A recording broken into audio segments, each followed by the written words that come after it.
Aquí andamos ya, vamos entrando sobre la presidencia, estamos en los alrededores, ya despejamos un área donde el machete tenía tomado, a punta de plomazo estamos entrando. Ejército civil.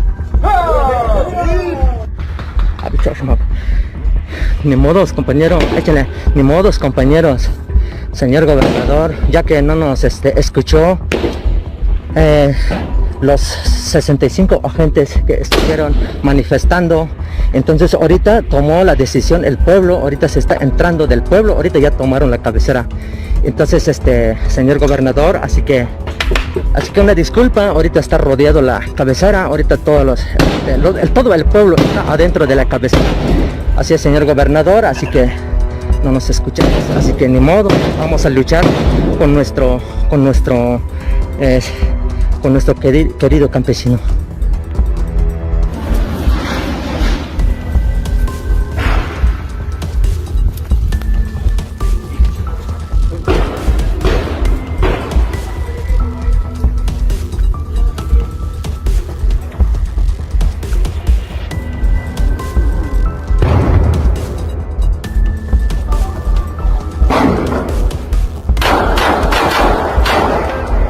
En las montañas de Chiapas, una nueva guerra se libra, pero no es el tipo de conflicto que se resuelve con acuerdos.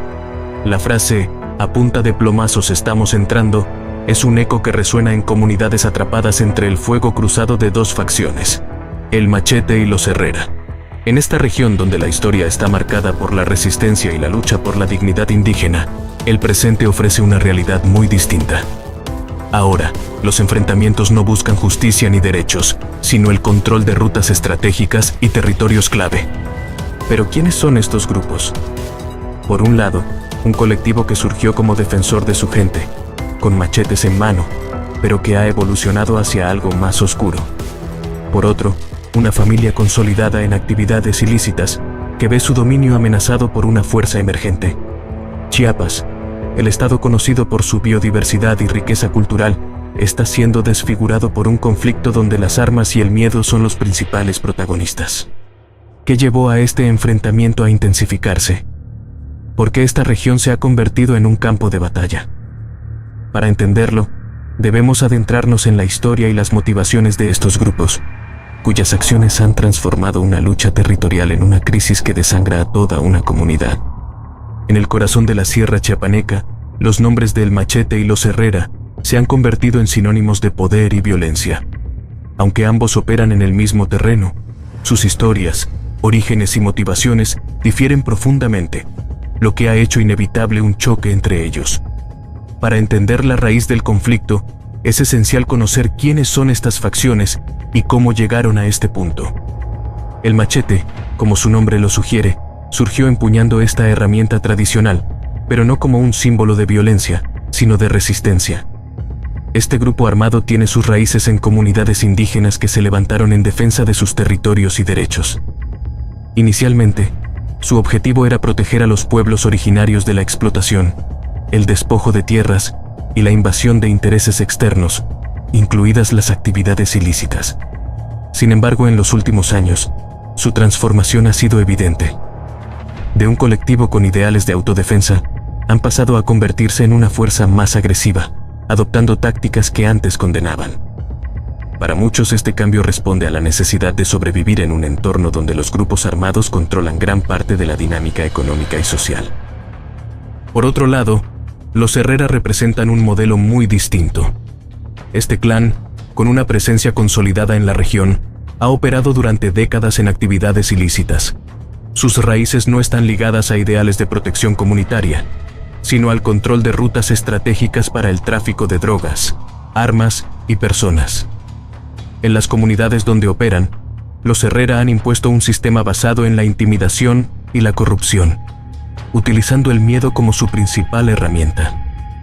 Pero no son solo un grupo armado. Son una estructura organizada con vínculos que van más allá de las montañas de Chiapas, extendiendo sus tentáculos a otros estados e incluso fuera del país. El conflicto entre estas dos facciones no es simplemente una lucha por el poder, sino una batalla que refleja la colisión de dos mundos. Por un lado, el Machete busca mantener su narrativa de resistencia, aunque sus métodos ya no sean los de antaño. Por otro, los Herrera defienden con fiereza su dominio en una región que consideran propia. La fricción era inevitable, y el detonante no tardó en llegar. La superposición de territorios clave, ricos en recursos naturales y conexiones estratégicas. El primer enfrentamiento significativo entre estos grupos marcó un antes y un después. Lo que comenzó como roces menores por el control de ciertas rutas, escaló rápidamente a una guerra declarada. Mientras el Machete reclama luchar por su gente, los Herrera ven en ellos una amenaza directa a su negocio, desatando una lucha despiadada donde no hay reglas ni límites claros. La tensión ha transformado a las comunidades en campos de batalla, con casas destruidas, familias desplazadas y una constante sensación de peligro. Los habitantes atrapados en este conflicto enfrentan una realidad aterradora. La llegada de un grupo armado a sus pueblos puede significar la destrucción de todo lo que conocen. La historia de El Machete y los Herrera no es única, pero lo que los diferencia es la brutalidad y la escala de sus enfrentamientos. En una región donde la pobreza y el abandono han sido el telón de fondo por años, estas facciones han llenado un vacío dejado por las autoridades. La lucha por el control territorial ha convertido a Chiapas en un tablero de guerra donde cada movimiento tiene consecuencias devastadoras. Sin embargo, entender a estos grupos no es suficiente para comprender el alcance de este conflicto. Es necesario analizar cómo sus acciones y enfrentamientos han escalado, transformando la región en un lugar donde la violencia es la única constante. En las montañas de Chiapas, un conflicto que parecía limitarse a tensiones locales estalló con una ferocidad que pocos esperaban. Las primeras señales llegaron a través de los relatos de los habitantes, quienes comenzaron a escuchar disparos en la distancia y observar movimientos inusuales de hombres armados en sus comunidades. Fue entonces cuando surgió una frase que resumiría la crudeza de la situación: a punta de plomazos estamos entrando. Esta declaración, atribuida a uno de los grupos, no solo simbolizaba su estrategia de avance, sino que también encapsulaba la lógica de una guerra sin mediación ni tregua. El enfrentamiento en la Sierra Chiapaneca comenzó con ataques focalizados en territorios clave, pero rápidamente escaló en intensidad y alcance. Los Machete, con su conocimiento del terreno y su habilidad para movilizar a miembros de las comunidades indígenas, adoptaron tácticas de guerrilla para emboscar y debilitar a los Herrera. Sin embargo, el clan Herrera no tardó en responder, desplegando a sus hombres con armamento sofisticado y utilizando su experiencia en conflictos anteriores para retomar el control. La región pronto se convirtió en un campo de batalla, donde los días eran marcados por balas y las noches por el miedo al próximo ataque. La estrategia de ambos bandos no solo se basaba en el uso de la fuerza, sino también en el control del territorio. La geografía de Chiapas, con su topografía montañosa y sus rutas aisladas, resultó ser un factor determinante. Las áreas altas ofrecían ventaja estratégica, mientras que los caminos serpenteantes se convirtieron en corredores para el transporte de recursos y armamento. Los enfrentamientos se concentraron en estos puntos, transformando cada sendero y cada cerro en una posición disputada. La importancia de la región no radica únicamente en su geografía, sino también en su conexión con rutas de tráfico ilegal. La cercanía de Chiapas con la frontera guatemalteca ha hecho de esta área un punto clave para el movimiento de drogas, armas y personas. Para los Herrera, estas rutas representan su principal fuente de ingresos y, por ende, su mayor interés estratégico. Para el Machete, controlar estos corredores no solo significa obtener recursos, sino también debilitar al enemigo y consolidar su posición en la región. Los choques más intensos se dieron en comunidades como Panteló y Chenaló, donde los pobladores quedaron atrapados entre las facciones. Los relatos hablan de balaceras que duraban horas, destruyendo viviendas y obligando a las familias a abandonar sus hogares en medio de la noche. Los Herrera, con su poder económico, han utilizado sobornos y amenazas para consolidar su control en algunos territorios. Mientras tanto, el Machete ha recurrido a su arraigo en las comunidades indígenas, movilizando apoyo local y posicionándose como una fuerza de resistencia, aunque sus métodos no distan de la violencia de sus oponentes. El impacto psicológico de la frase "a punta de plomazos estamos entrando" es profundo. No es solo una declaración de guerra, es un recordatorio constante de que en esta disputa no hay espacio para el diálogo. Las comunidades afectadas describen un ambiente de terror constante, donde el sonido de los disparos se ha convertido en parte de la rutina diaria.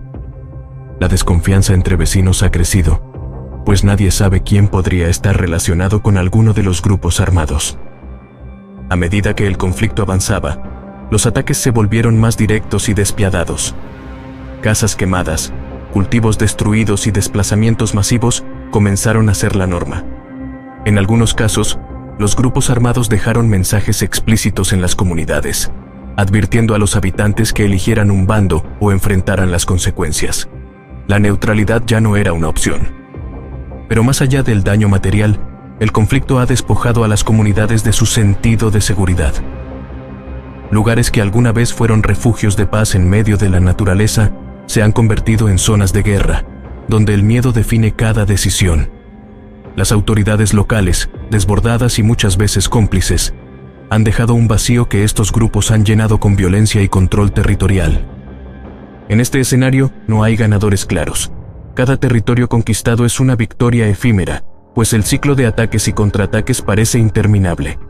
La Sierra de Chiapas, con su belleza natural y su riqueza cultural, ha quedado marcada por un conflicto que no solo destruye físicamente, sino que también desgarra el tejido social y cultural de las comunidades indígenas que allí habitan. La guerra entre el Machete y los Herrera no solo se libra en los cerros y caminos de Chiapas, también se infiltra en las vidas de quienes habitan estas comunidades, transformando su día a día en un constante estado de alarma. Para los pobladores, el conflicto significa mucho más que disparos y destrucción. Es la pérdida de su hogar, de su paz y de la confianza en el futuro. En las comunidades más afectadas, los desplazamientos forzados se han vuelto una dolorosa realidad. Familias enteras han abandonado sus tierras, llevando consigo poco más que lo esencial. Las escuelas han cerrado, los mercados han quedado vacíos, y los campos de cultivo se marchitan sin ser atendidos. La vida cotidiana ha sido reemplazada por una lucha por la supervivencia. El tejido social, fundamental en estas comunidades indígenas, ha sido gravemente dañado. La solidaridad que alguna vez unió a los habitantes, ahora se ve fracturada por la desconfianza. Los rumores de alianzas con uno u otro grupo armado generan divisiones internas, mientras que la constante presencia de la violencia dificulta cualquier intento de reconstrucción. Ante la ausencia de un apoyo efectivo por parte de las autoridades, las comunidades se sienten abandonadas. Los llamados de ayuda son ignorados o enfrentan una burocracia que parece indiferente a su sufrimiento. En este vacío de poder, los grupos armados se han convertido en los únicos que imponen reglas, aunque éstas solo perpetúan el miedo y la opresión. El impacto de este conflicto no puede medirse solo en números. Las heridas que deja son profundas, invisibles y tardarán años, quizás décadas, en sanar. La guerra entre el Machete y los Herrera en la Sierra de Chiapas deja un panorama desolador. Comunidades desplazadas, hogares destruidos y un vacío de poder que alimenta la violencia son el legado de este conflicto. En un estado con una historia marcada por la resistencia, ahora domina el eco de las balas y el miedo constante. ¿Cómo reconstruir el tejido social en medio de tanta devastación? ¿Qué papel deben asumir las autoridades para devolver la paz a estas regiones olvidadas? Y, lo más importante, ¿hasta cuándo las comunidades de Chiapas seguirán pagando el precio de una guerra sin sentido?